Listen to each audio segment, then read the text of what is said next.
Hello, hello. Wait, hold on. Oh my god. Hello, hello. Hello, hello. Hey. Hey, Mark. How's it going? Feeling good. Going good. I'm doing fine myself.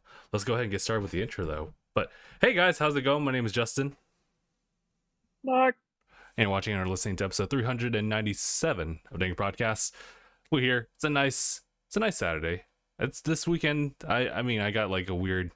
I got that weird like 3-day weekend, so it's been very nice for me. And I just did a bunch of stuff yesterday. We'll go into that like a little bit later. But Mark, what have you been up to this past week? Uh, Pokemon, and Pokemon. I bought the new. I bought the. This is on sale. I bought the upgrade pack for Attack on Titan 2, so I've just been tackling that. The wait, what is that? The upgrade pack for the Attack on Titan 2 game.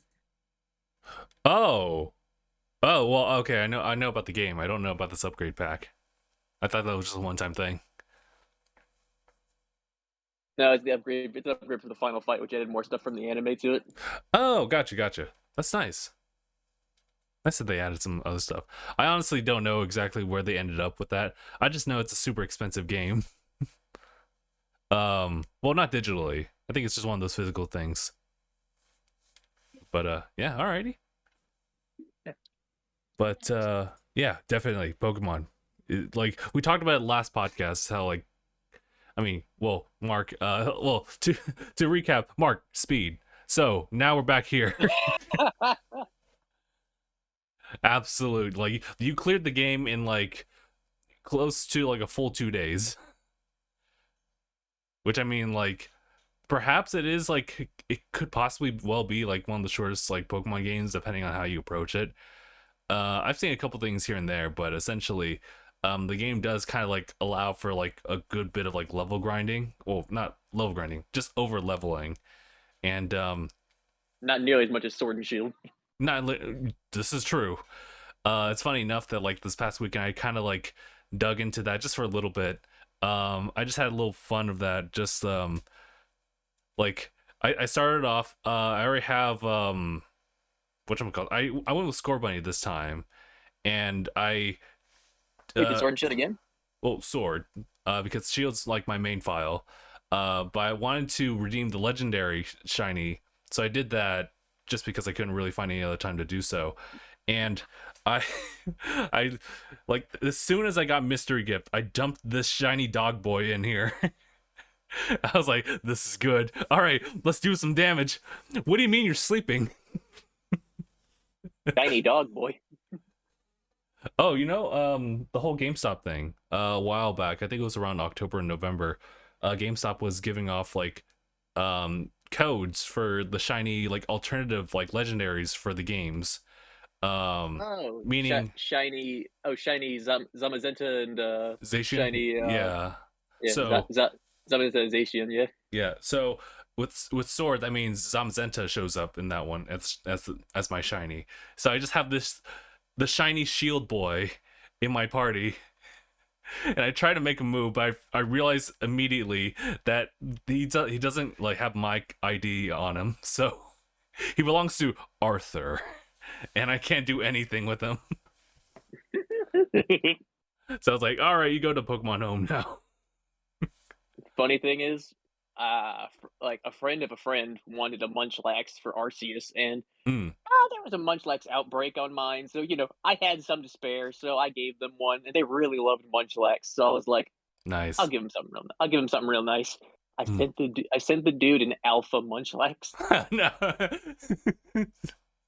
He said, "Whoa, that's a big boy."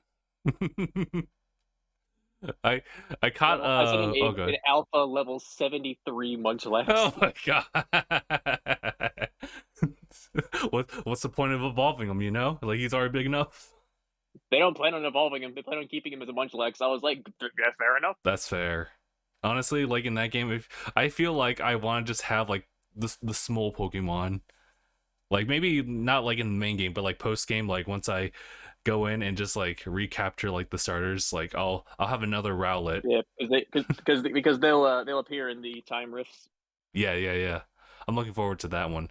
For now, though, I've been taking my time. I've been kind of experiencing my own bit of like, I wouldn't say exploit. It's just like really utilizing the whole like food mechanics that they got in the game. So like, I mean, I just cleared through Cleaver, and at that point, like your Pokemon are around like 20 or so, sometimes over leveled, maybe like mid 20s, and I found myself able to capture like the level 40 alphas now, because all it takes is like either one honey cake or one mushroom cake, and that's it, and a great ball. But that, yeah, that's it. Oh, and some luck. Sometimes they really just don't stay in that Pokeball. But Yep. what was it? I immediately like I came across the Alpha Lopunny, so yes, the fan service was Oh yeah. there. Oh yeah. I've seen the Alpha Lopunny a couple times. Yeah, I caught the Alpha Scyther.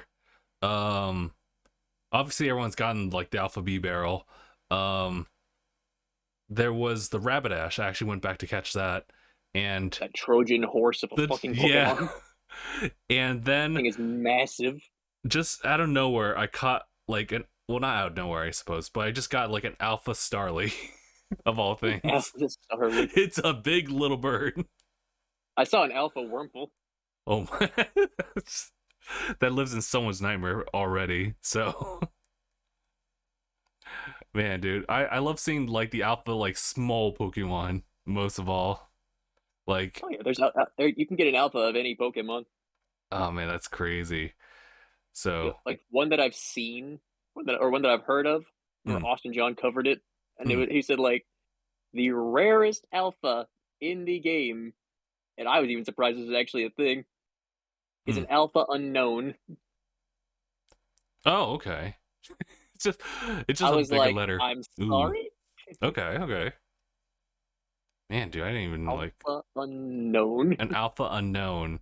I mean, unknowns haven't really been like too big since like the second generation, but I'm Yeah, glad since that, Johto. yeah. So I'm glad that they're getting some like shout outs here and there too. I was watching a little bit of Roger's base play a little bit of like on his side, and apparently his what do you call it? Um Letter of D or something like that? Letter of D. His unknown actually really saved him the pinch. Like the thing is that like their hidden power like I guess alternates like each turn. So for him, he just got really lucky twice, it seemed, and got super effective moves on like these other Pokemon. Really came in a pinch when it was like during like a story like related battle, which I've now like observed and seen that like they are very unfair. They always throw like you With the against like, unknowns. not the unknowns. It was just like a random like trainer, well, not random, but trainer battle from the story. And I think in this one, like there was either two or three. I think it was three Pokemon against him. He lost all of his people, and then there was just a one unknown in the back that's under leveled and threw hidden powers and knocked out like two of these Pokemon. So I was like, oh my god, dude, we've underestimated unknown. Unknown's actually, Unknown built different.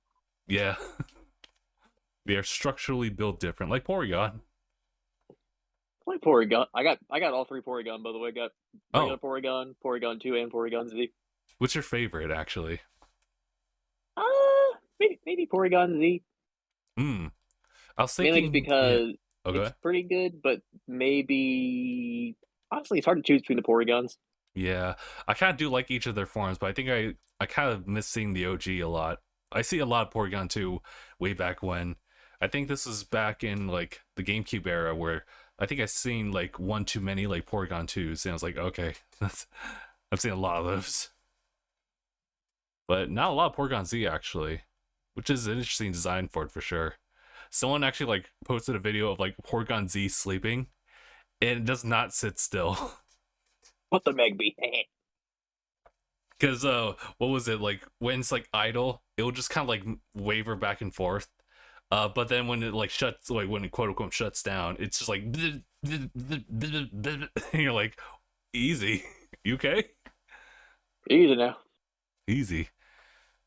But what else was I wanted to bring up about the game? Oh, well, I guess not much. I'm kind of taking it at a relatively leisure space, and I wish I could just like spend a little bit of extra time like in between like streams and stuff like that, just to like take care of like side missions.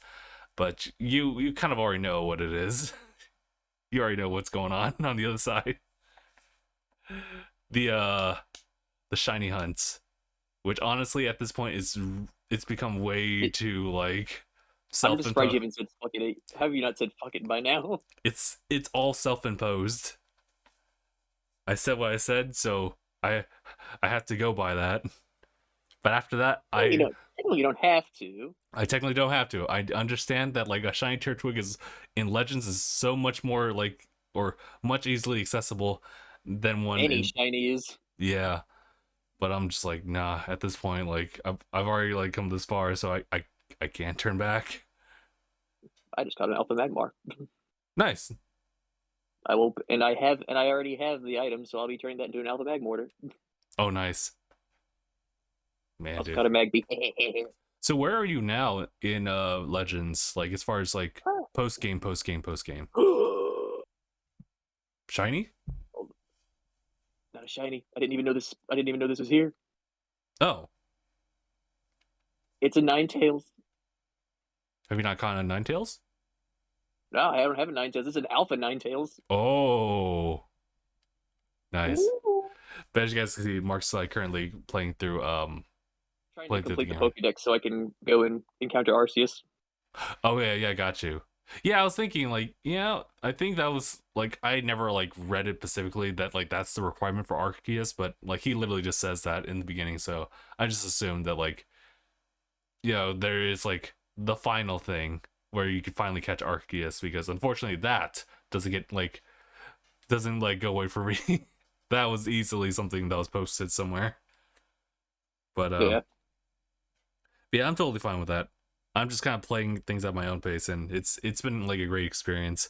Like there's times where I'm focused on like, okay, let's just focus on the story for like a little bit, and then I immediately get my mind drawn over to the next thing. Or it's like, oh, I wonder if I can catch a Luxray. Maybe I can go catch the Staraptor. And then I'm like, oh, what's this Pokemon? And I haven't like hit like the second area yet. You've just been doing nothing but the Obsidian Fields. Yeah, like right now, I'm so distracted with the fact that like my Luxio can now evolve, and I'm like, okay, I need to spend a lot more time like pushing out these moves just so I don't have to worry about them again. And whatever's left is just me catching more or just defeating more. And that's it. But granted, I should probably just focus on just simply getting the level 10 research level, and that's it. Like that's all you really need for like this, at least to get like optimal like shiny odds. You can definitely just complete it entirely, but that definitely takes a lot. And maybe that can be yeah, maybe that should be a space-time distortion is forming. Oh boy. So this actually happened on Chef Arcade's stream, where he entered into like a space-time rift distortion, and I was wondering because I could have sworn he saved before he entered in, just in case anything happened, but for some reason he loaded back in or whatever happened, and it was gone. Does that happen with you if you save ahead of time? I don't know. I wonder if it might be an autosave thing, where it's like, you before you enter in, you want to just save it and then just see like what might pop up. I just know before I go in there, I'm grabbing some Ultra Balls. That's fair. Do you also bring some smoke bombs too? Depends. Like usually, I just kind of just beat stick my way through it. Beat stick. Because like I know it doesn't really work when they're alerted by you, so I'm like, okay, I like unless there's grass nearby, like it'll be hard for you to like smoke bomb. I'm not here. They really got that in the games, like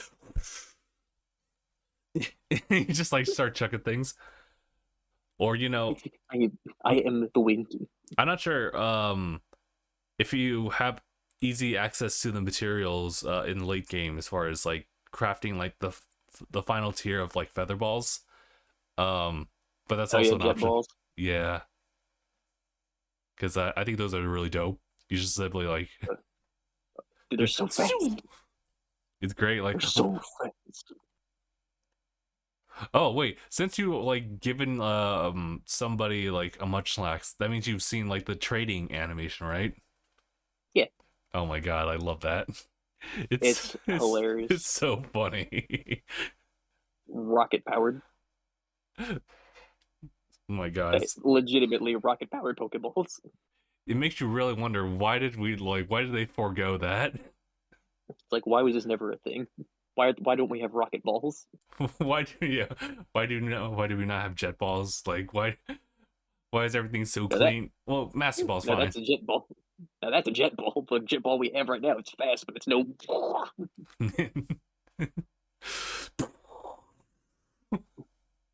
It's like both of them like pass each other. And like you gotta be kidding me. This can't be I was real. like, that is quality.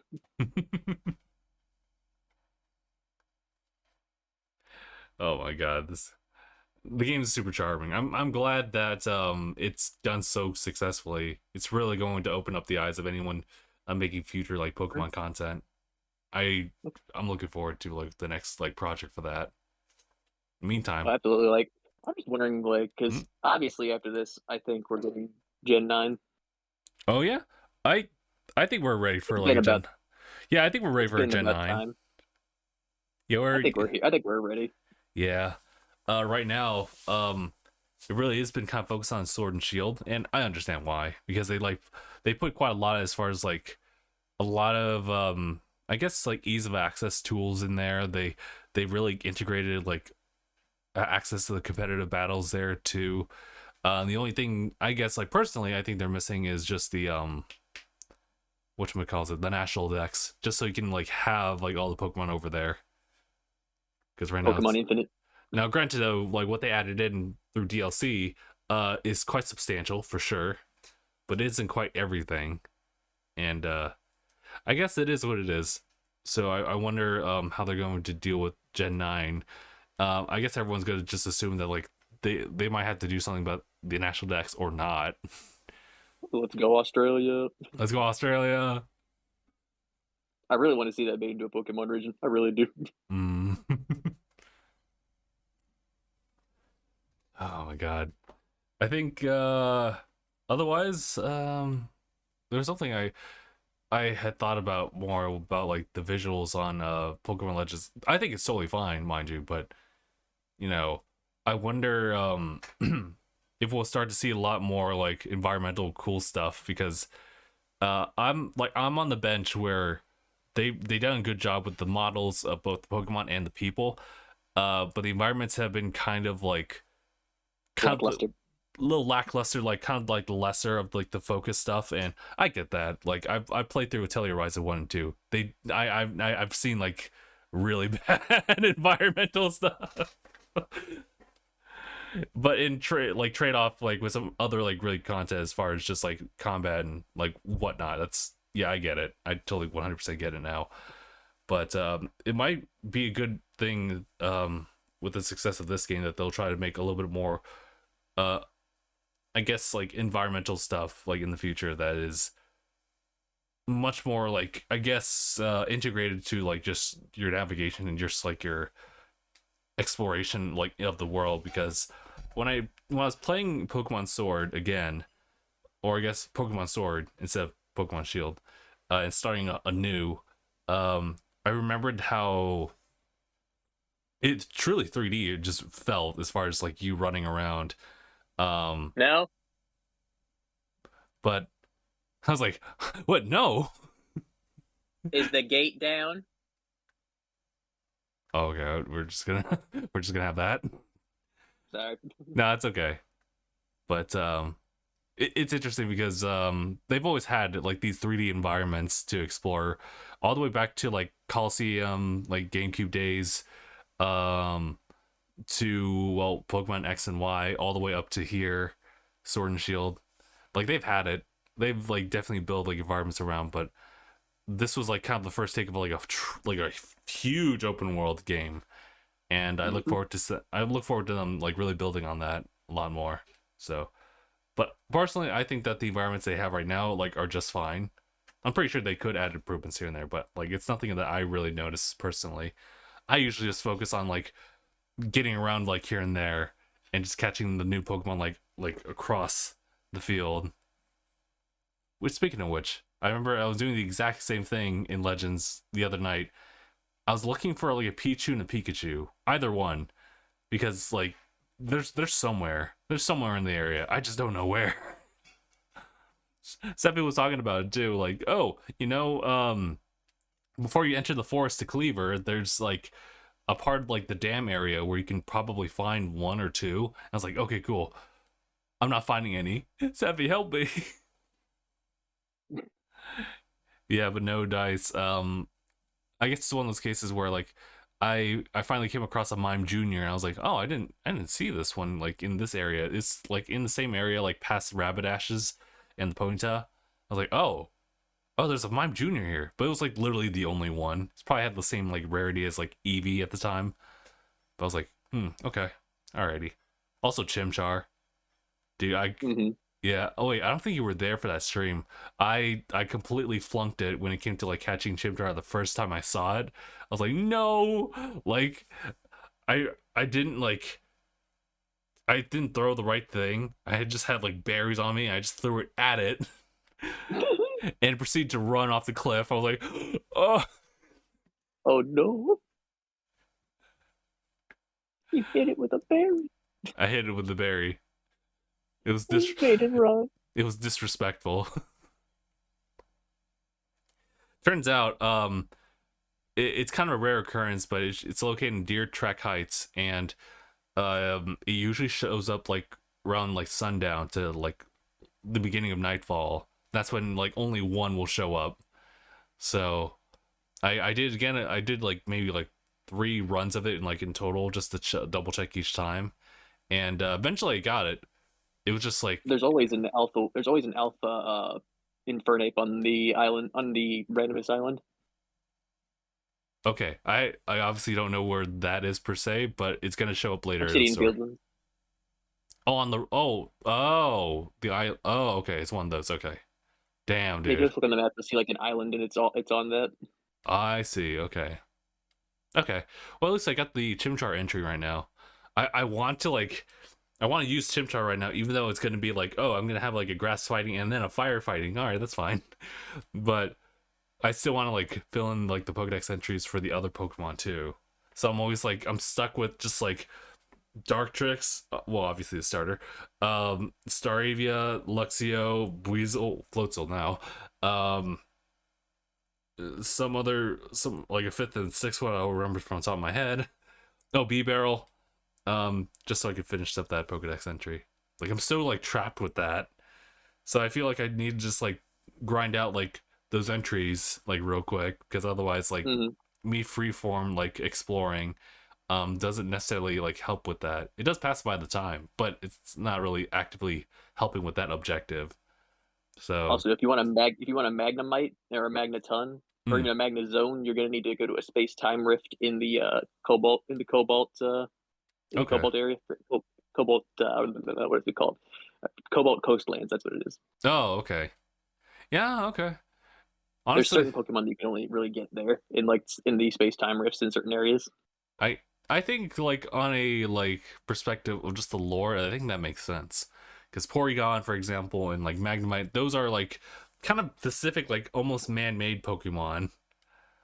Kind of like there's one area where Magnezone is like always flying. I forget where exactly it is, so but Mm-hmm. you can catch that pretty much any time. But I think Magnemite and everything is still like that's like Mm-hmm. zone only. And Okay. speaking of which, hello Magnemite. Man, dude. Like, actually, you know what? Funny you mentioned Magnemite because I'm also, among all the other things I'm trying to like do parallel gaming on, I'm trying to go through my old like Pokemon Moon file. If you guys don't recall, like we had like the old like Pokemon Moon Nuzlocke way back when, and Yes, the failed Nuzlocke. the failed Nuzlocke, and it occurred to me that I never really like played it on my own. So I started the game overs just so I can actually like engage in like every single like encounter. And one of them was Magnemite, and you get them like really early, like really early. Like you just it's like right next to your school, like well next to your house there's a school, and like on the side there's a couple of grass patches where you can find what was the I'm trying to remember like that one like weasel Pokemon. that looks like Trump. Young Goose? Yeah. Young Goose, yeah. And then there's like a Alolan like Grimer, which for some reason, well, actually not some reason, like those guys are actually tanky. It's like surprisingly tanky. And I now have appreciation for Alolan Grimer. I was like, you know what? You really took the hit. Do you want to be an Avenger? And I took him with me. Now he's like sitting. Now he's sitting in my party. I also should probably get like Magnemite too, just for that steel typing. But yeah, I'm just kind of going over it, just kind of re-exploring all the games like of Pokemon, just to kind of prepare them to be transferred over actually to Pokemon Home and just fill up that Pokedex over there. So it's good. It'll be a fun time. Oh, like does Pokemon Home have its own Pokedex? It does. It most certainly does. I did not know that.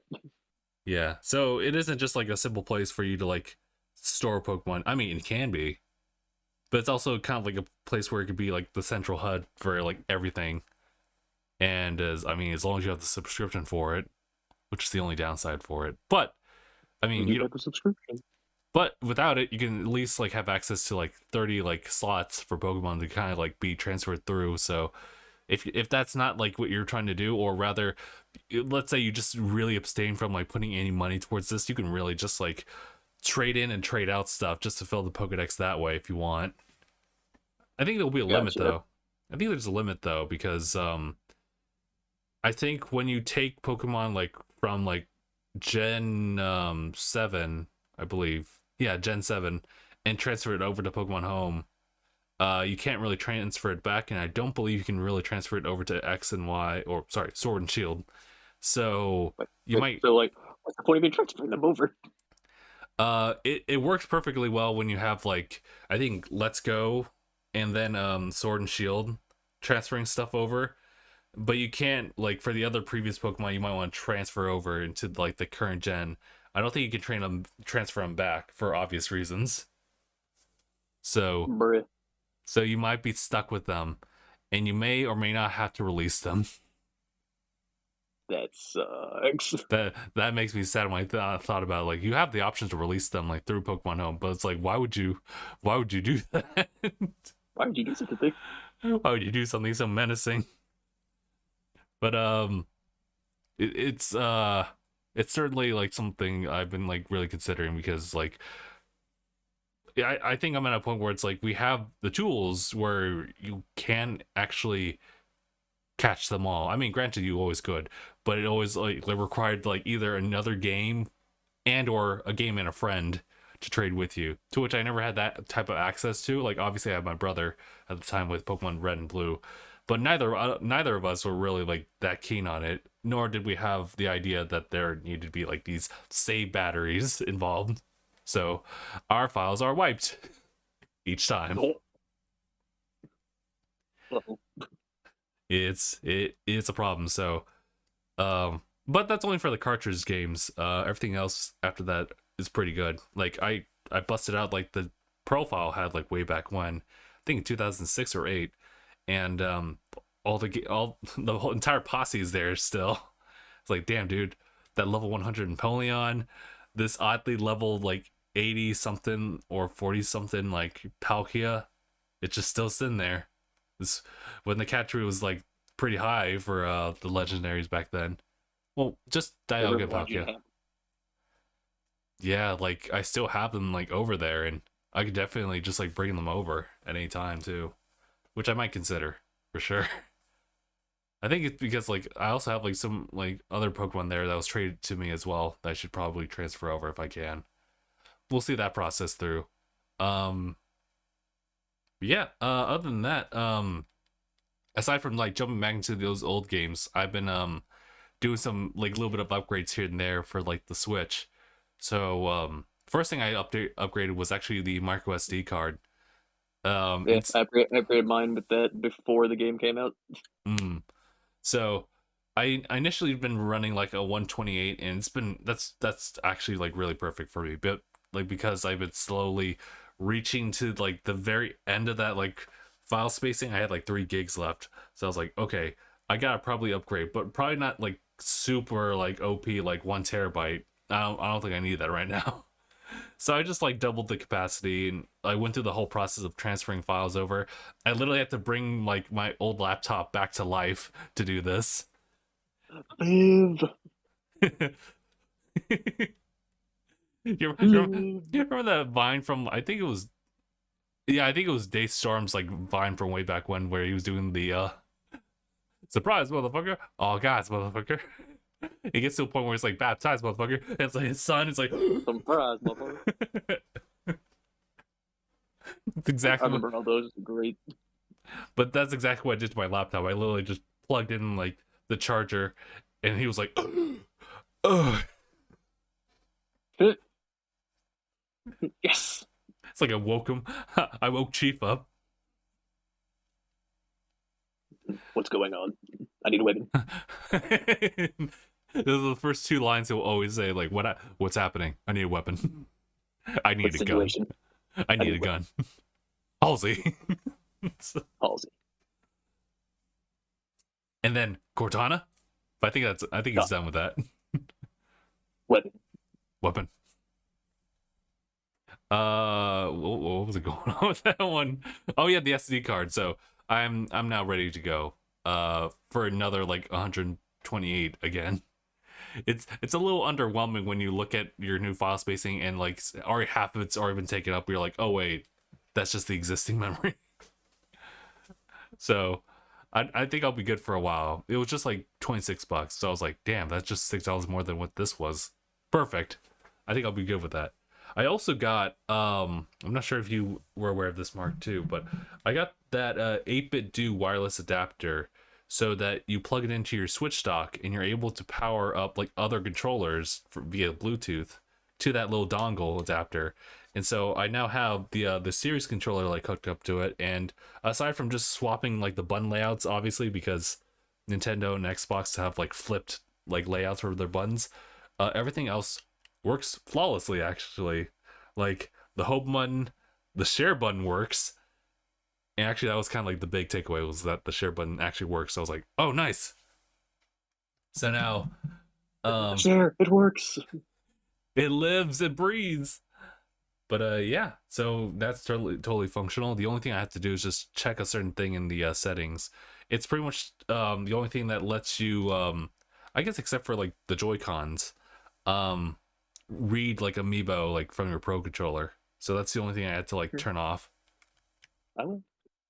But yeah, so now I have just like another option for like a Pro controller setup. So I'm super happy with that. And honestly, like the Series controller is like my favorite controller. Like I have everything. And granted, like I like a lot of them. Like even the DualSense is really cool. I kind of like gotten used to like the DualShock 4s too.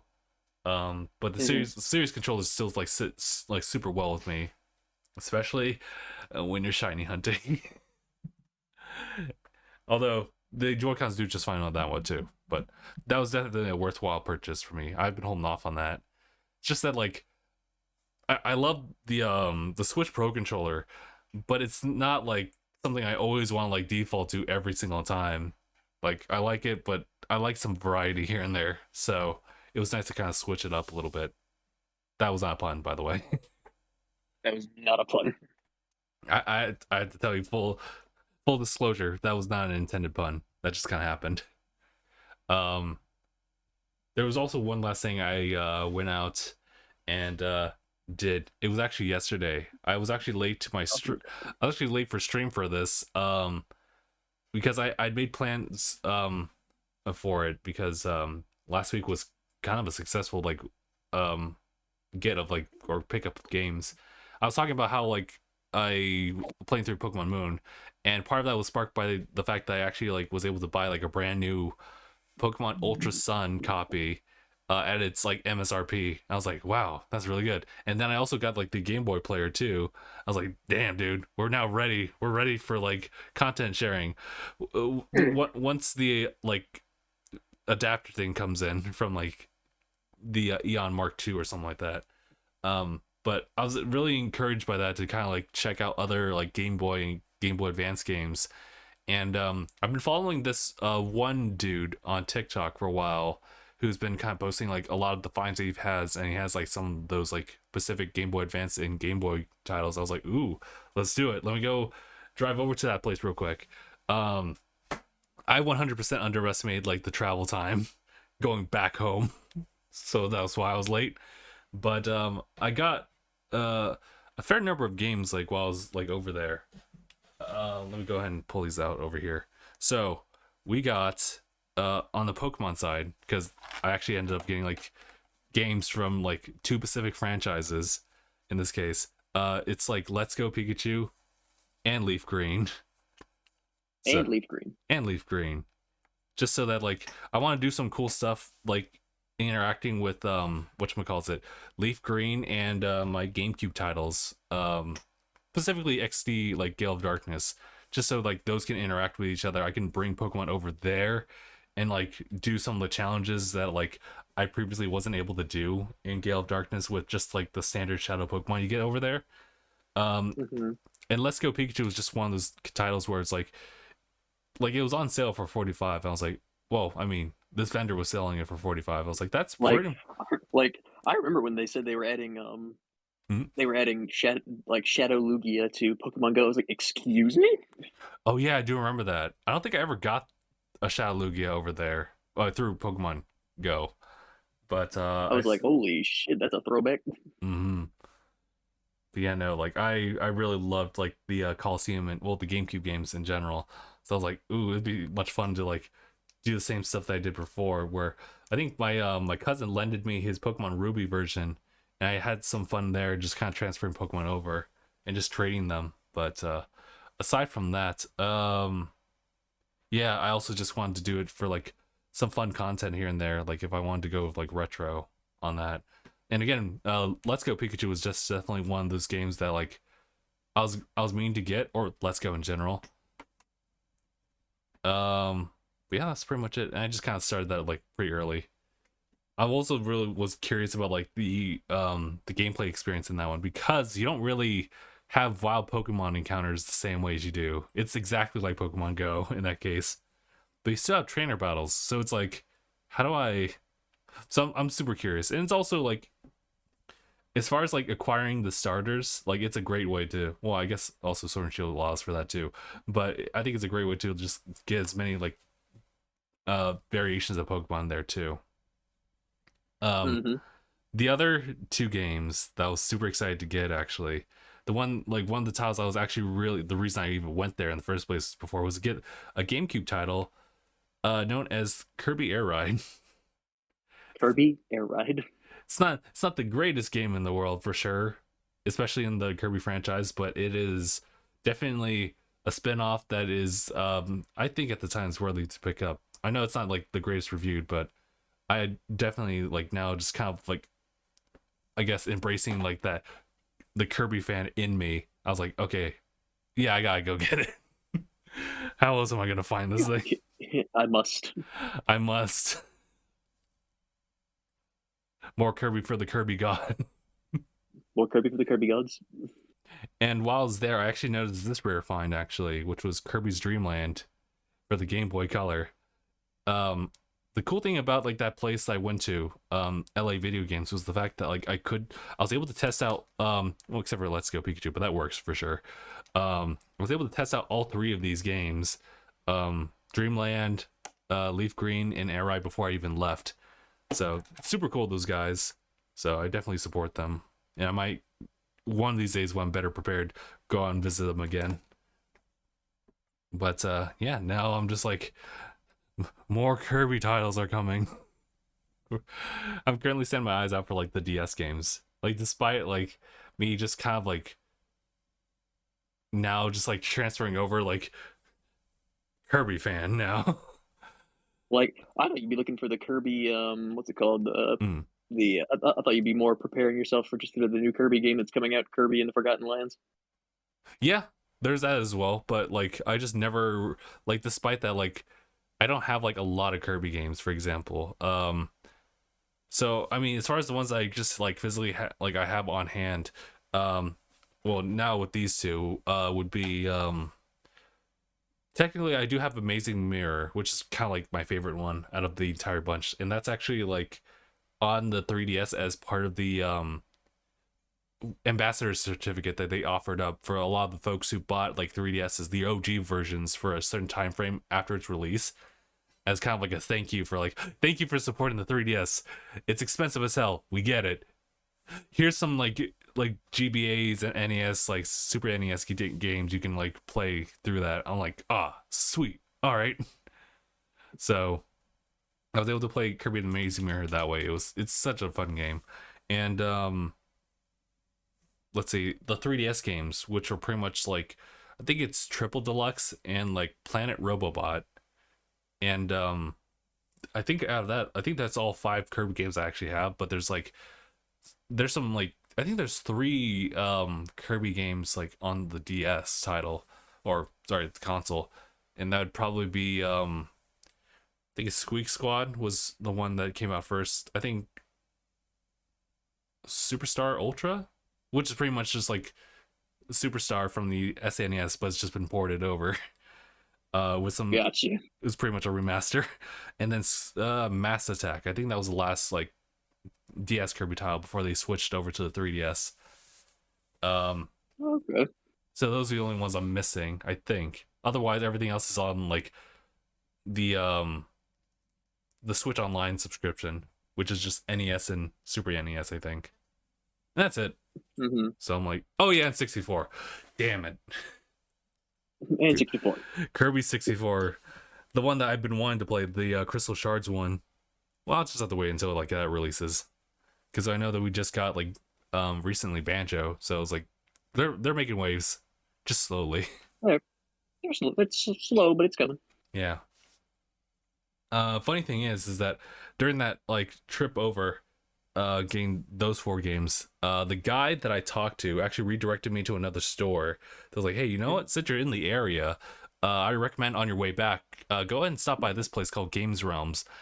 Super cool like place. You might find some like good finds there. I was like, all right, I'll give it a shot. Why not? Because at that point, like, I definitely needed to head back. So I was like, okay, let's make a quick stop here. And I found something that I wasn't really expecting to find anywhere else. And I was like, all right, let's do it. And it's actually because of the fact that like I was playing the Atelier games, well, Rise of 1 and 2, that I decided to go forward with this one. But this is the Mysterious Trilogy Deluxe Pack, it's actually not like a Western release type of thing. Oh my god, it's not even it's like super bright like on the side, but it's albeit it's not the greatest like cover art in the world, but it's pretty much just a trilogy pack of some like Atelier games. So I was like, oh wow, okay, like an actual physical pack for these games that were just originally like digital only for the West, but someone actually ported these over. I was like, damn. And I found them here in this shop over here. Okay. All right, that seems okay. legit. So I got that, and I do know one of these titles includes Atelier Sophie, and I've been keeping an eye on the sequel that's coming out at the end of this month, actually. Technically 20 days from now. I think, well, actually, no. I think that's Elden Ring. Scratch that. But somewhere near the end of February. So I was like, okay, I think I'm ready to kind of see, like, if I'd be down to, like, try out other Atelier games, because I've just never really discovered, like, the franchise. But of course, due to the unsurprising popularity of Rise 1 and 2, it's definitely opened the eyes of everyone to like this franchise, including myself. So I'm down to try out the other ones as well. But that's pretty much my finds, and I might actually, well, not go all the way out there, but I might go out and do some shopping tomorrow and just see like what else is there to look for. Mainly for Kirby titles. It's time for your boy to get caught up. Hold on, I gotta get caught up. Yeah, that's kind of like what I've been up to. So, yeah, dude. It's obviously one of those things where your wallet's like, I need to breathe. But I'm embracing like going back to all these other like old titles and just pick up on things I never got before, because I mean, this isn't like a play the violin moment, but it really is one of those things where like I didn't have like as much access or even like conceptual interest in any of these other like titles before, but like getting older and understanding that like, oh, these were really cool back then. Like I've been just kind of embracing like going back and seeing if I could pick those up.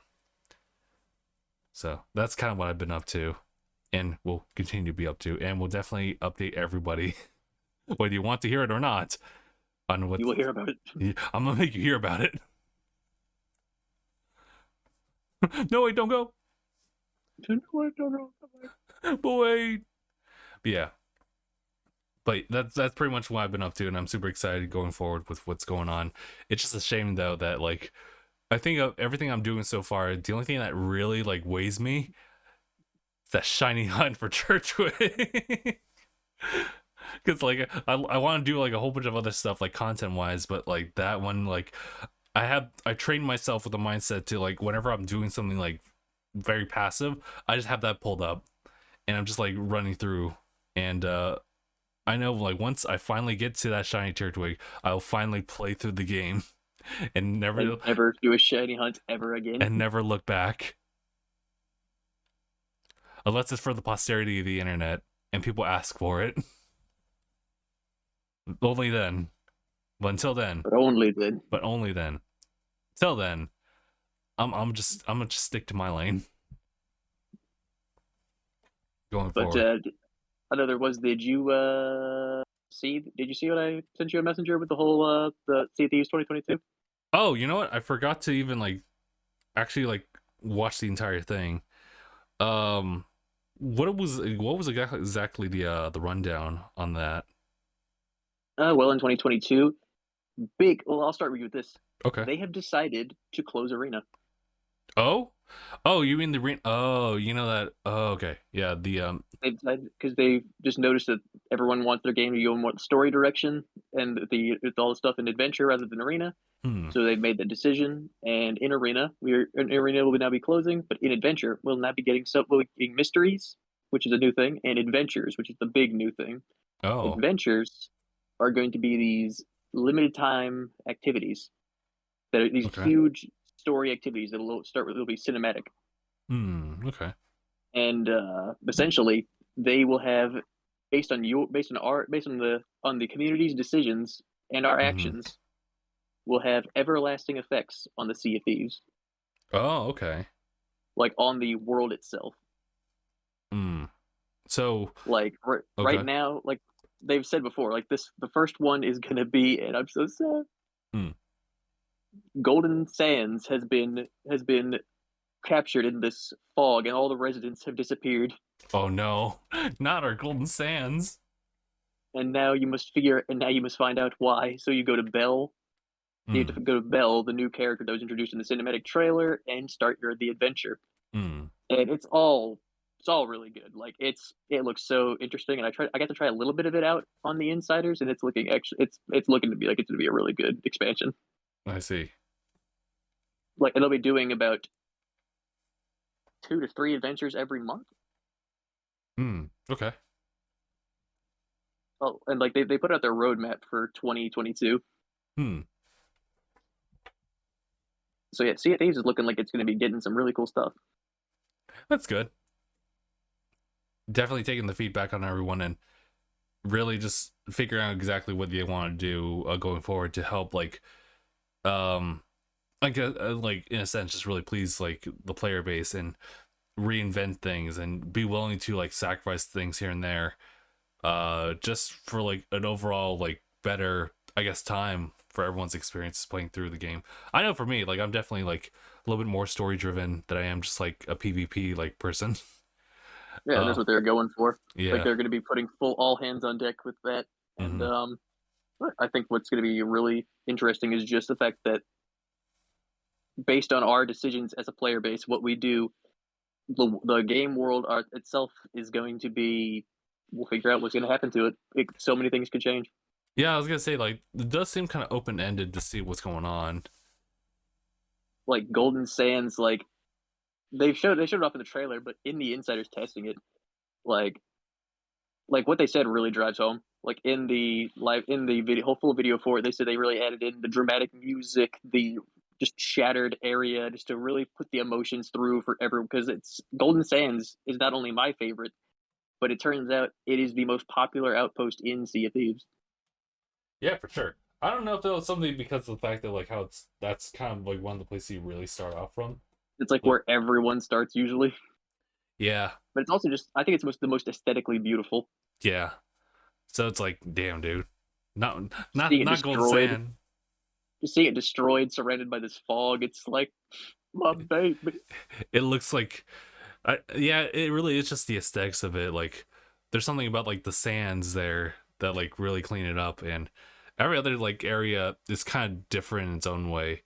I think a vast majority does kind of like look like the general open seas, like blue skies, and but then when you go like further in, it gets like darker. Um, and it's like, I mean, obviously it kind of gives you like that pirate vibe, but it like lacks that beauty that like if you are so acquainted with Golden Sands, it's not there anymore. So it was definitely my favorite too. Golden Sands is like a great starting off point for a lot of people.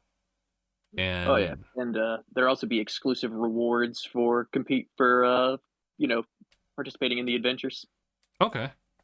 And of course these won't just be things that'll be in the game forever. These are actually time limited events Mm, to actually participate in. I see. Okay. If you want to participate in it, you actually have to log in within that time and participate in the adventure in order to get any rewards and make a difference in the decision for the community. Mm-hmm. Do you have a time frame for this one particularly, or is that still in the works? Uh, I think it's in the trailer. I think it actually does say Mm. Okay.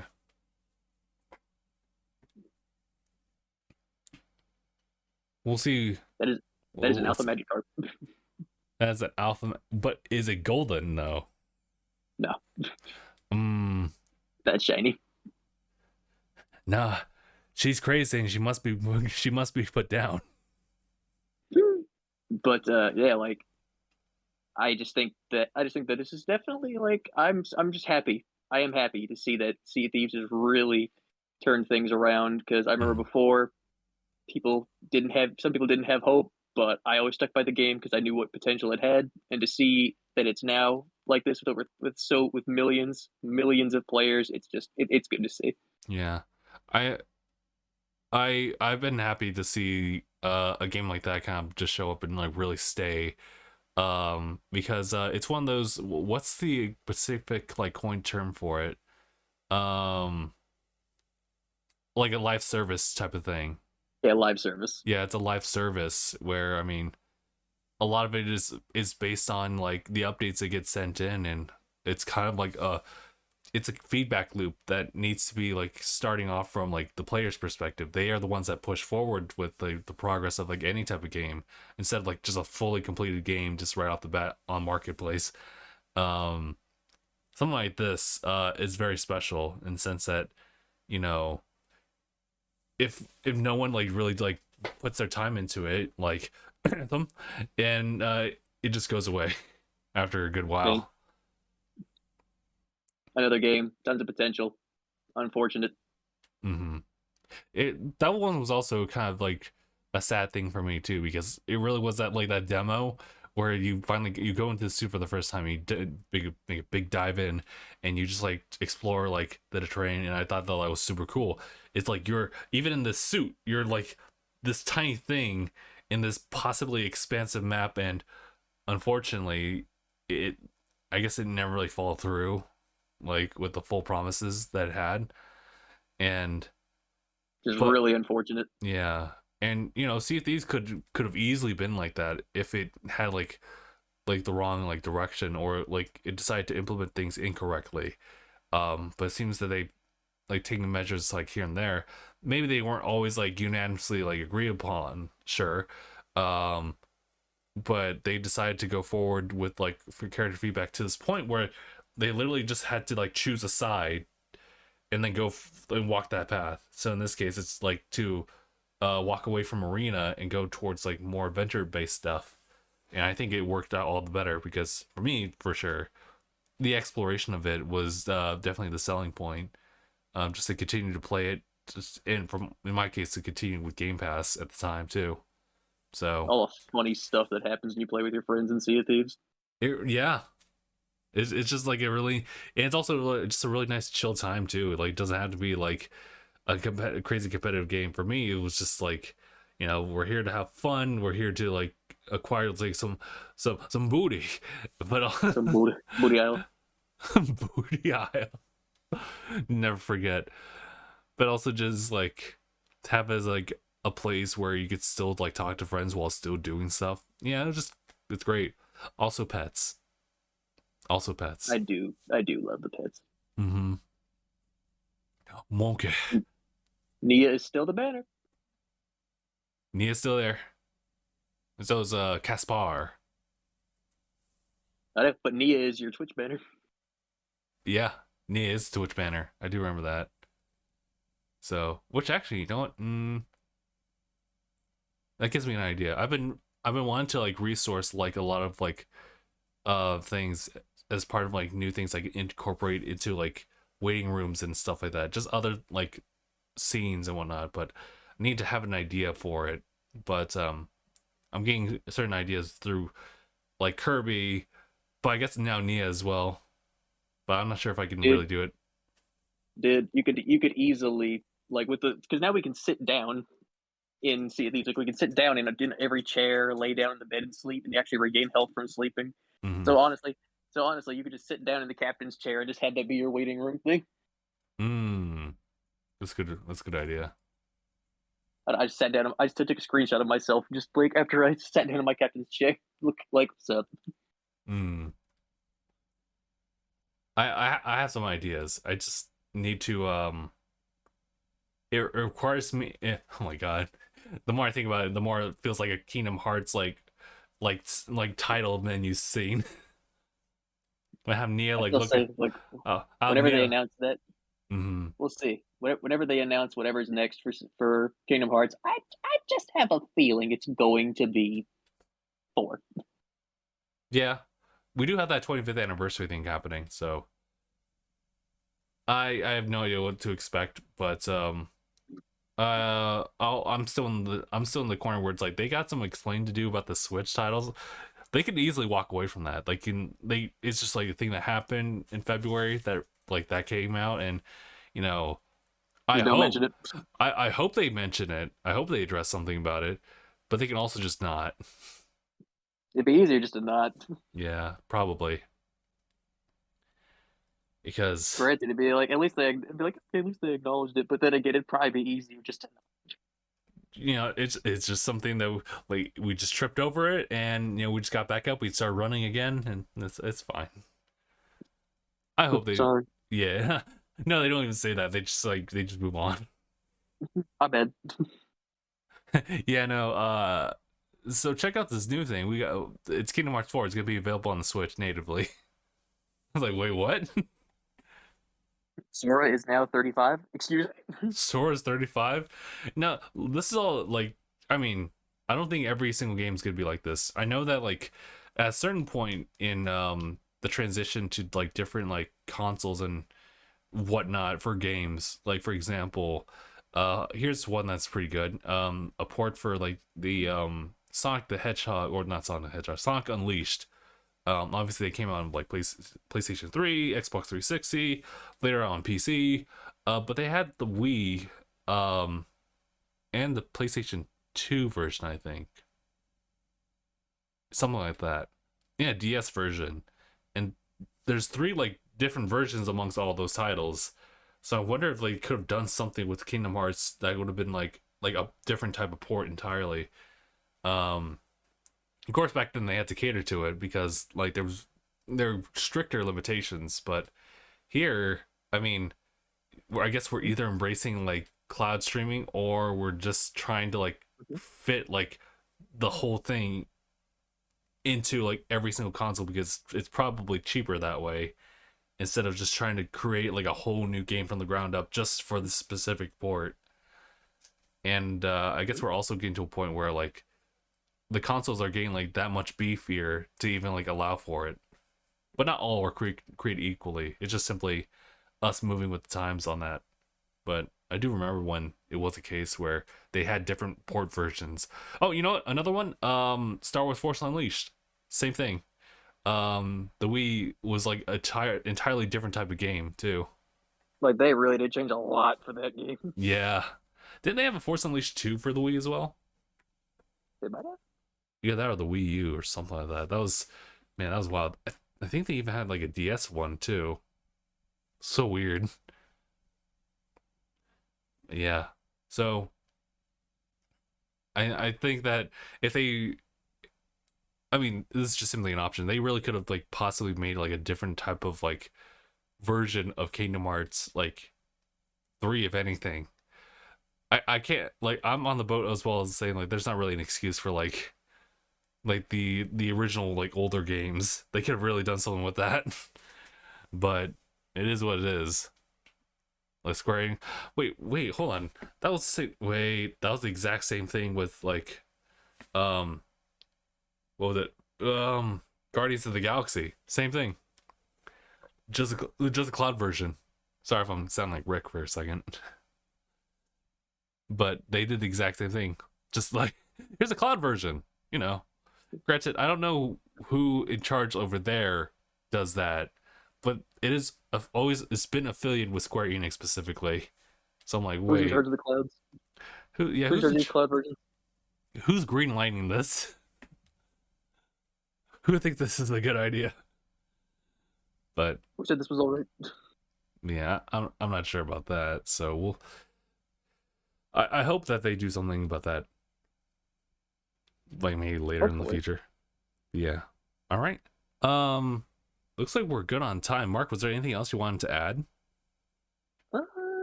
Nothing I can think of at the moment. Mm-hmm. Well, I will just let everyone know, just as far as like life updates. Looks like we got a lot of heads just down for like, or out as far as like D&D session for this Saturday. So like myself included, I had every intention of joining in on the session if possible, but I got caught up with plans on my end too. So I guess like as far as like updates on the stream for like this evening, that might be possible, but I won't like hold any promises to that one, because it's gonna be like a thing where I'm like out with family, and I don't think I'll have time to like return back and do all that kind of stuff. And if I did, I could probably use that time to work on some internal stuff, the whole waiting screen and everything like that.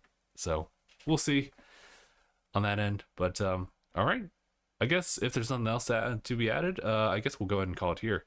Wait, one last thing. I think there's a My Hero manga chapter read tomorrow. There is. So look forward to that one. Let's go. Yeah. Without like, and that's of course like gonna be at 11 a.m. Pacific time. But yeah, that's pretty much it. So we'll go ahead and call it here. So thank you guys so much for watching and or listening to DangIT Prodcast. This has been episode 397. My name is Justin. What? And thanks for watching. #bye everyone.